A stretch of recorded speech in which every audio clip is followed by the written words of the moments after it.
All right, everyone. The other day, Dianne Feinstein was sort of bantering about the 2020 election. Kamala Harris was brought up. And she's like, no, I want Joe Biden. So Feinstein has tentatively endorsed Joe Biden, which is really, really important because keep in mind, again, last election. This really excites me because it fucking evidences everything I've been saying for years.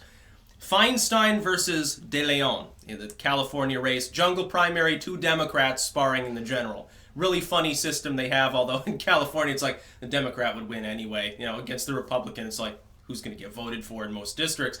It was a symbol of discontent within the Democratic Party. Feinstein represents the old guard, older Democrats, neoliberals, the corporate structure, the body politic of the DNC.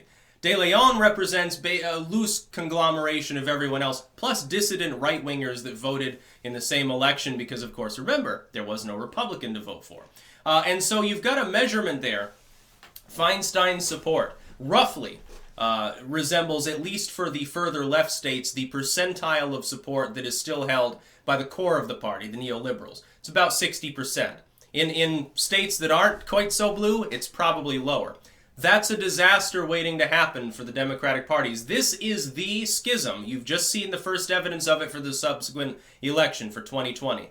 I warned the Democrats for 3 years on this topic. You have a schismatic tendency within your party in which it is not possible to conglomerate the two groups of people most important for you to conglomerate.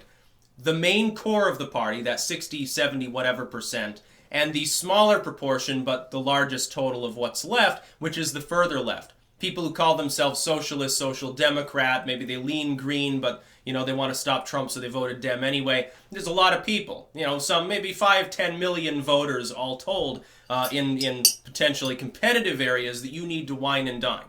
The Democratic Party has a problem whereby all of the Feinsteins and the Pelosi's and the Clintons of the party alienate those people. Meanwhile, those people are led by individuals who have no problem alienating the core of the party. Bernie Sanders doesn't have any problem calling these people out. He cucked on Hillary Clinton because they fucking paid for another house, allegedly, for him. But since then, he's come out, he's still rambling about the same far-left things he's been rambling about before. And now there are some junior individuals within the House and Senate who agree with him. You've just seen a mild schism already building within the party. Those voices wanted to kick Pelosi to the side. They wanted an individual who ended up having to withdraw because of having endorsed a murderer or something. It was just fun. Can't remember the name. Who was the other individual that they were sort of standing up again, standing for the same position as Pelosi? Now, of course, she is Speaker of the House again. That's a disaster, too, waiting to happen. Pelosi says and does dumb shit on a regular basis. It's no different than if Hillary Clinton were the head of the party. She does the same thing. Pelosi's going to say off-the-wall things and say things as well. And this is the main problem. She'll say things in a way that a normal person would take to mean something different.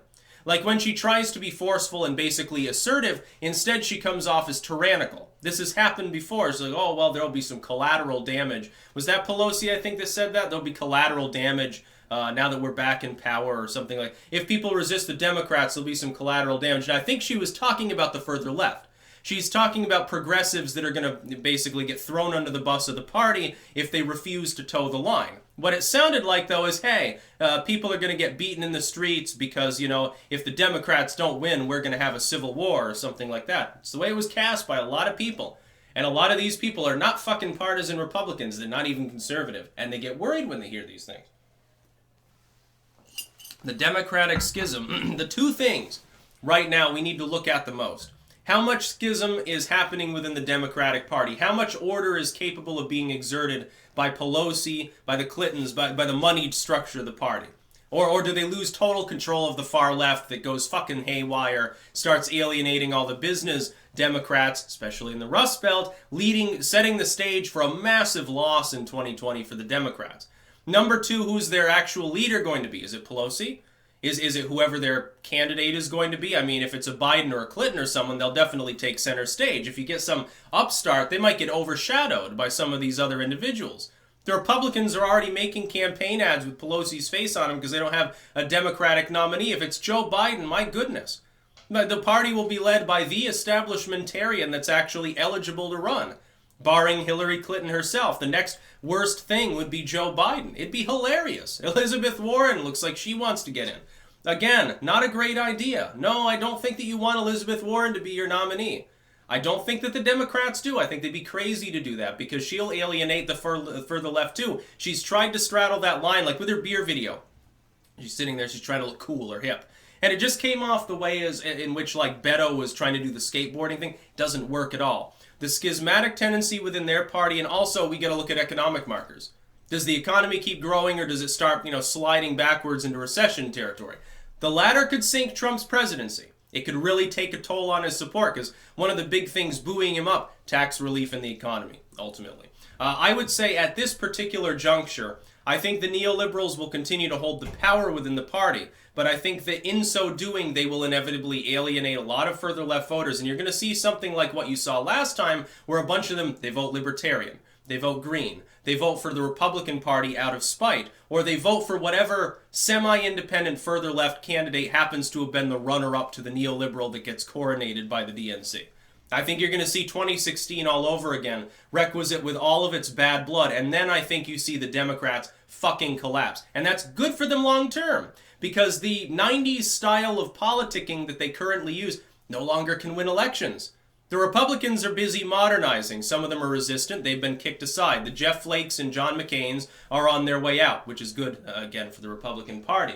Meanwhile, the Trumps, and especially the Rand Pauls as well, have modernized the campaign strategy and the message. They've gotten past gay marriage. They've gotten past abortion. They've gotten past some of the wedge issues they were using in favor of a truly national level platform that technically is partially nonpartisan at all. It's not technically partisan. America first. What's partisan about that? The Democrats are still saying, well, wedge issue here, wedge issue there. That's not the way to win an election, and they keep doing it. They're doing it right now, especially, I think, with healthcare. That's about all. Peace out.